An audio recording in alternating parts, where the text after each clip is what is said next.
Salut à tous et bienvenue sur la chaîne 07 Technam. Dans ce tutoriel, on va parler des masques dans Photoshop. Alors, en ce qui concerne les masques,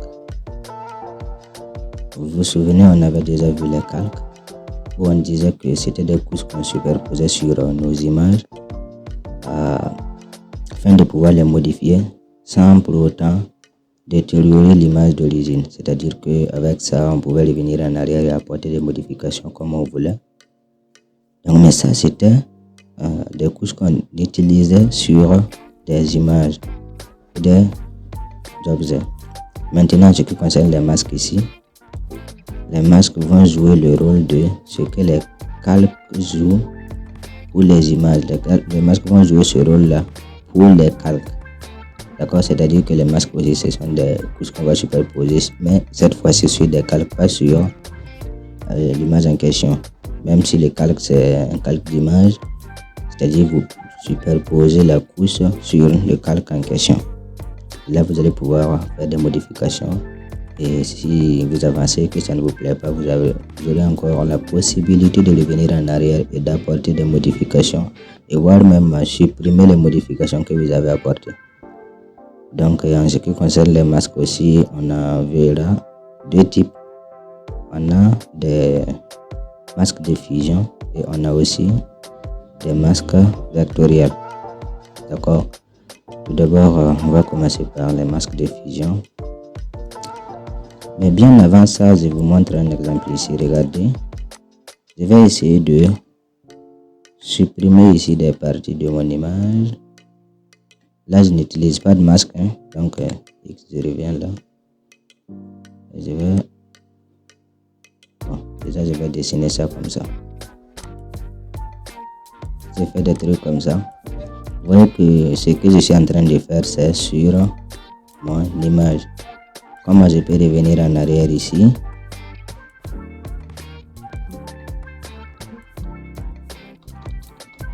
Ça, à moins que je vais utiliser CTRL Z pour revenir en arrière. Et ça, c'est fatigant, n'est-ce pas? Ça, c'est fatigant. Ce qu'on va faire, on va ajouter un masque ici. C'est par là qu'on ajoute les masques. Voilà, et là quand je vais cliquer, ça sera un masque de fusion. Déjà je laisse la souris et vous allez voir ici l'infobile. Voilà, on a ici ajouté un masque de fusion. Donc j'y vais. Maintenant ce que je vais faire, je vais revenir encore et je vais faire ça. Regardez ce qui se passe. Lorsque je dessine sur le masque, je suis en train de supprimer les pixels de mon image. Et voilà. Quand vous regardez ici la vignette du masque. Ce qui est en noir, c'est ce qui a été masqué. Comme si j'avais supprimé des pixels de l'image. Et ce qui est en blanc, c'est ce qui est toujours affiché ici. D'accord? Alors, je peux fermer le masque ici, vous allez voir. Pour fermer le masque, vous allez maintenir la touche majuscule Shift. Et vous cliquez sur la vignette. Regardez que mon image d'origine reste la même. Ça n'a pas été modifié. D'accord. Donc voilà l'intérêt ici de travailler avec les masques. Et vous avez remarqué aussi que sans masque, bon, je supprime le masque. Pour supprimer, soit vous allez faire un clic droit, supprimer le masque, ou bien vous prenez juste le masque et vous venez jeter à la poubelle ici. Voilà, confirmer, oui. Regardez, lorsque j'étais là et que j'essayais de masquer, j'avais une couche de couleur noire qui se superposait sur mon image. Je n'arrivais pas à supprimer les pixels. D'accord? Parce que là, Photoshop va vous dire que le contenu de calque n'est pas directement modifiable. D'accord? Photoshop rend un peu notre travail sécurisé. C'est-à-dire que ça ne va pas nous permettre d'abîmer ici notre image d'origine. Vu qu'on est en phase de retouche, on peut vouloir bien évidemment revenir en arrière. Donc, on va faire ça. De mieux, Photoshop nous permet de mettre un masque ici avant de faire nos modifications. Voilà. Quand je fais ça, peux ici décider. Je fais Alt clic, je retrouve ici mon masque, d'accord, que je peux d'ailleurs venir encore essayer de modifier. Voilà, je fais ça, Alt clic, je retrouve mon image. Donc ce que j'étais en train de faire dans le masque ici, ça se répercute ici sur l'image. L'intérêt dans tout ça, c'est que si on apporte des modifications, on peut revenir bien évidemment en arrière. D'accord. Voilà. Donc, on va voir ici.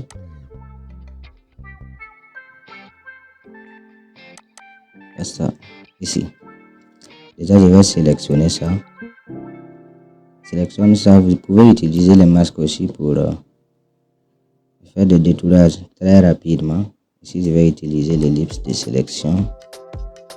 Je fais ça. J'appuie sur espace pour déplacer ma sélection. Voilà. Et je peux appuyer sur le majuscule pour avoir un cercle parfait. Donc comme ça, ça me va. Regardez, de là, si je crée un masque, Photoshop va juste essayer de détourer mon image ici. Ça va garder juste celui-là. Avant de faire ça, je vais essayer de dupliquer pour ne pas perdre l'image d'origine. Donc je vais venir ici et je vais ajouter un masque. D'accord, regardez, si je masque ça, là j'ai juste mon image qui est là. Alors ça aussi c'est l'intérêt de masque ici. D'accord, vous utilisez ça juste pour faire des détourages comme ça via les sélections. Et à chaque fois que vous avez un masque, quand vous venez dans les propriétés, vous verrez aussi les propriétés du masque. Vous allez pouvoir soit augmenter la densité ou réduire. D'accord, faire un contour progressif, un truc comme ça. D'accord, voilà, je vais rester là et peut-être voilà. Et aussi pour les masques, vous voyez que lorsque je prends ici un masque de fusion, il y a certains filtres qui ne fonctionnent pas. D'accord. Par contre, lorsqu'on va repartir prendre, on va voir les masques vectoriels. Vous verrez qu'il y a certains filtres qui ne fonctionneront pas avec les masques de fusion, mais fonctionnent plutôt avec les masques de réglage. D'accord. Donc je peux faire ça comme ça, mais néanmoins je peux décider ici d'ajouter un effet d'incrustation en couleur comme ça. Voilà,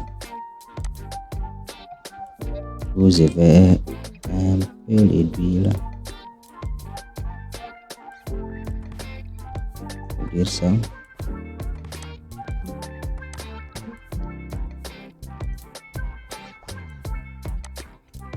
Et si j'affiche les deux, voilà l'effet que j'obtiens. D'accord, ça c'est grâce au masque de fusion. Bah, si je ne veux pas, je peux juste masquer ici le masque. Voilà, vous allez voir.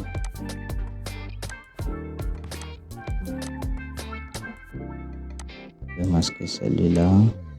Voilà, il reste juste ça. Avec le masque, je maintiens juste la couleur là dans ce qui est blanc. Les masques que j'ai mis, la sélection que j'ai faite. Mais lorsque j'enlève les masques, la couleur que j'ai mis s'étend sur tous les calques. D'accord? Donc vous voyez, lorsque j'ai les masques, c'est la sélection seulement, je garde. Lorsque j'enlève les masques, voilà, je mets la couleur sur tous les calques. Ça peut être pratique dans certains cas. Peut-être que vous voulez juste faire des modifications pour juste une partie. D'accord? Et là, ça va vous aider. Je réactive ça. Si je ne veux pas, je peux supprimer les masques ici. En ce qui concerne les effets, on va voir ça. Voyons, on va chercher notre image ici pomme. On va faire la même chose avec l'outil ellipse de sélection. Je fais ça. en appuyant la touche espace, je peux déplacer ma sélection. Je vais faire quelque chose comme ça qui va rester à l'intérieur de la pomme. Voilà. Quand je peux agrandir vers ce côté. Comme ça me va. Et là, déjà je reviens.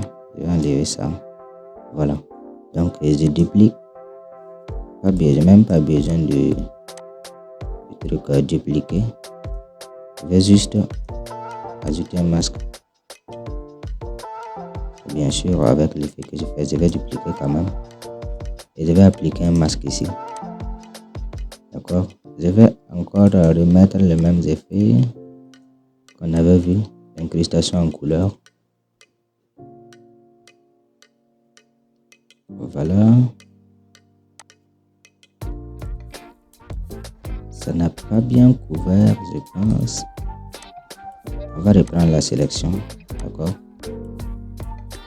On va reprendre la sélection ici.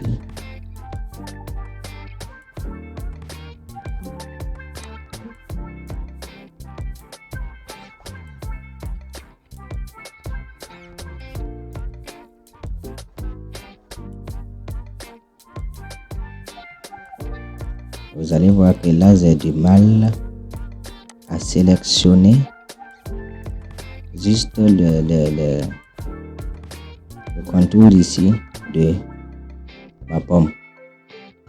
Alors, c'est là aussi que va venir le fait de sélectionner. Vous verrez que si on était en train d'utiliser peut-être des trucs,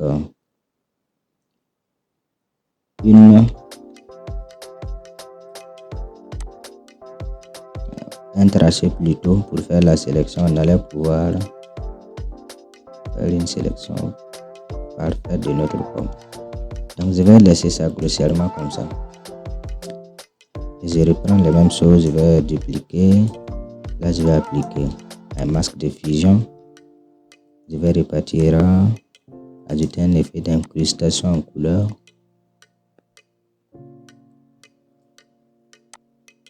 Voilà, et vous voyez maintenant ce qu'il y a.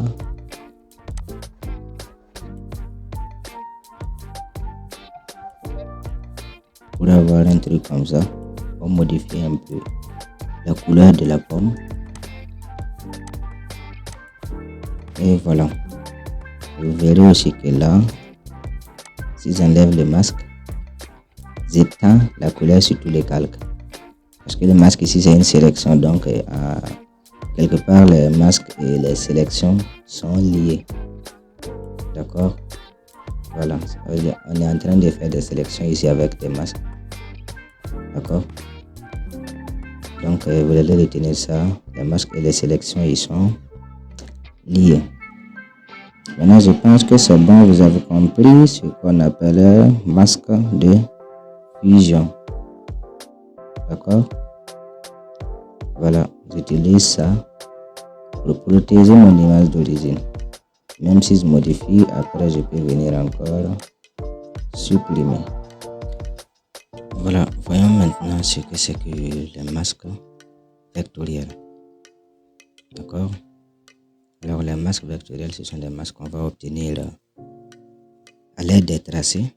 D'accord? Soit avec des outils plumes ici, ou bien avec les formes vectorielles qui sont là. C'est avec ces trucs là qu'on peut avoir des masques vectoriels. Et comme le nom indique, ces masques aussi sont vraiment vectoriels, forme de tracé. Donc on va commencer par venir là, on va prendre ici l'outil ellipse, on va essayer de sélectionner ça. D'accord? Ce qu'on va faire, c'est que ici on va se mettre en tracé. On peut aussi rester sur forme ici. On allait pouvoir récupérer ici les tracés aussi de la forme, mais on va commencer d'abord par tracer. Et là je vais venir faire un truc comme ça. Je maintiens majuscule pour avoir un cercle parfait et espace pour pouvoir déplacer ici mon tracé. D'accord? Voilà.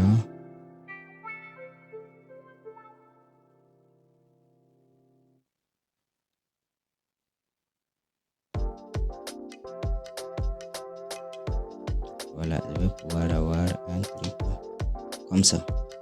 Et là, j'ai le tracé ici qui est là. D'accord? Alors là, vous pouvez aller ici pour afficher le panneau ici tracé. D'accord? Vous pouvez afficher le panneau tracé. Moi, je l'ai ici, voilà.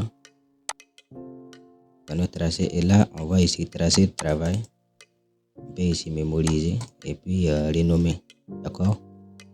Et à partir de là, vous allez pouvoir ajouter un masque maintenant. Ça dépend. D'accord? Ici, je vais essayer de dupliquer ça, le calque. Voilà. Maintenant, sur ce calque-là,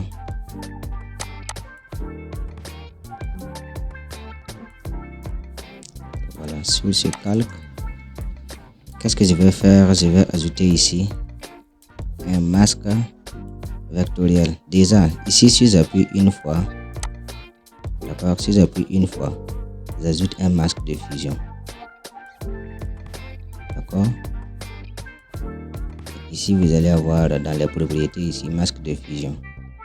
Et si j'ai un masque de fusion et que je reviens, j'appuie une deuxième fois, je vais ajouter un masque vectoriel.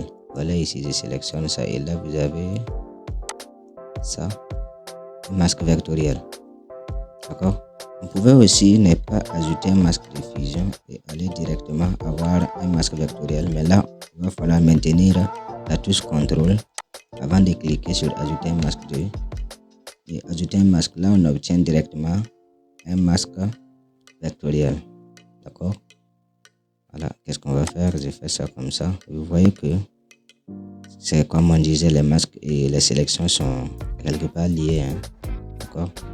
Voilà ce qu'on obtient avec ça. On peut venir ici, ajouter des effets. Ajouter des effets. Je vais ici une incrustation en dégradé. Là, je vais prendre ça. Comme ça. Et voilà. Je vais encore afficher ça. C'est ce que j'obtiens maintenant. Maintenant, vous voyez que lorsque j'ai fait le masque, ça m'a juste pris ça. Et si maintenant c'était pas ça que je voulais et que c'était le reste, comment j'allais procéder? D'accord? Je peux venir ici avec l'outil de sélection et tracer. Je peux venir ici sélectionner mon tracé comme ça.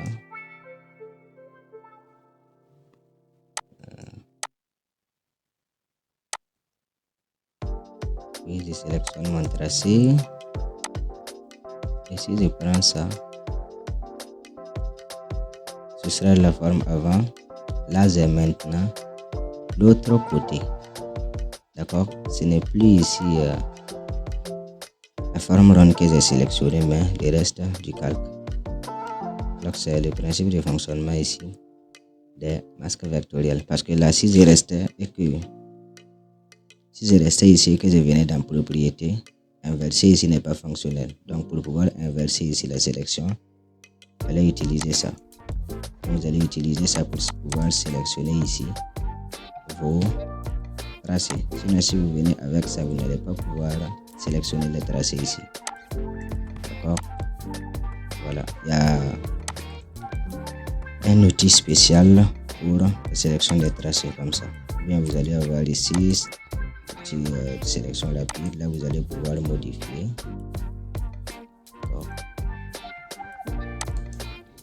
Voilà, vous allez pouvoir ici modifier vos tracés. Donc, c'est comme ça fonctionne. Maintenant, on va venir ici avec notre pomme.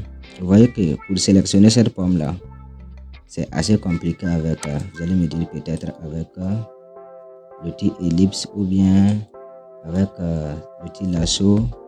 Tout ça c'est compliqué. Vous pouvez faire une sélection ici sous forme vectorielle. Vous pouvez faire une sélection sous forme vectorielle. Je vais prendre ici. Déjà, on va prendre l'outil plume de courbure et on va commencer à faire notre sélection. Ici, je suis sur tracé, hein. C'est sur tracé. Donc, je vais faire ça.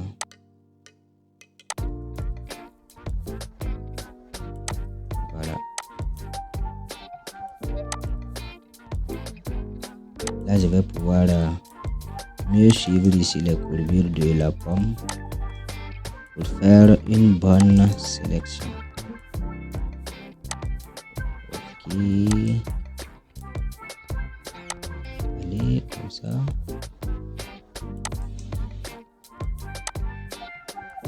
Bon, je ne vais pas chercher à le faire, sinon la vidéo sera trop longue. Donc, je suppose que là, c'est bon. J'ai un tracé qui est là. Là aussi, ce que je peux faire, c'est que je peux encore dupliquer le calque ici. Et sur le deuxième, j'ai aussi voilà, donc le tracé ici qui est là.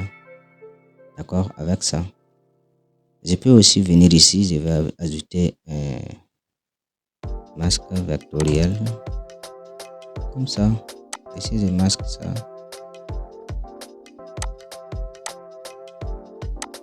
Voilà ce qu'il y a.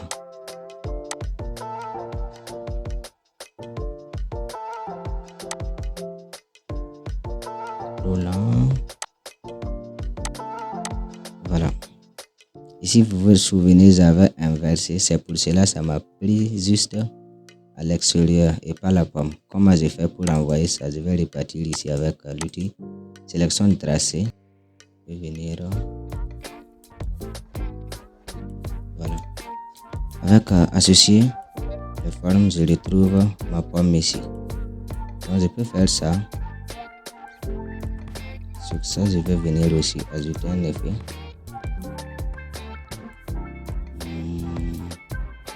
Ici, on va faire couleur.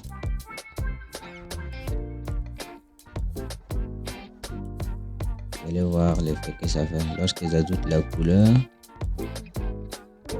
Voilà, je modifie ici la couleur de la pomme. D'accord. Donc voilà ici un cas pratique pour les masques vectoriels.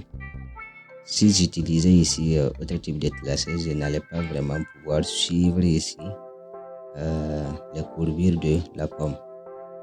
Donc voyons là, ça veut dire que c'était possible aussi. Je peux supprimer tout ça sur calque avec tous ces effets. C'était possible aussi de même les tracés qui sont là, je vais les supprimer. D'accord, en les faisant glisser ici. Voilà, et là au lieu de, je reviens encore avec mon outil ellipse. Au lieu d'utiliser tracé, je vais utiliser forme. Là, ça serait mieux avec voilà cette image là. Je vais utiliser forme ici et je vais dessiner la forme. Presque la même chose, majuscule pour avoir cercle parfait et espace pour pouvoir déplacer. Voilà, je laisse ça comme ça. Là, vous voyez que c'est une forme, mais ça vient avec la couleur noire. Quand vous faites ça, vous avez l'impression que vous avez ici un tracé. Mais vous n'avez pas de tracé, c'est parce que j'ai sélectionné ça. Si je désélectionne, ici ça disparaît. Donc là, comment j'ai fait?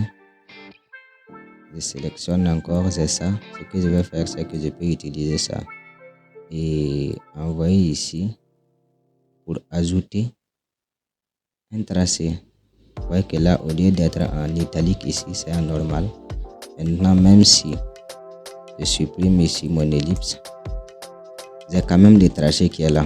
Et la suite, vous connaissez ça. Vous pouvez encore apporter des modifications qu'on veut. Donc voilà en ce qui concerne ici les masques vectoriels. D'accord.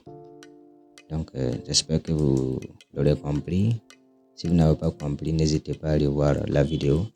Dans tout ça, si vous ne comprenez pas, vous pouvez me laisser des questions dans les commentaires et je vais vous répondre. Donc bien sûr, si vous avez aimé la vidéo, n'hésitez pas à liker et abonnez-vous surtout pour ne pas manquer mes nouvelles tutos. Donc je vous remercie. On se va se dire tout de suite dans la prochaine vidéo.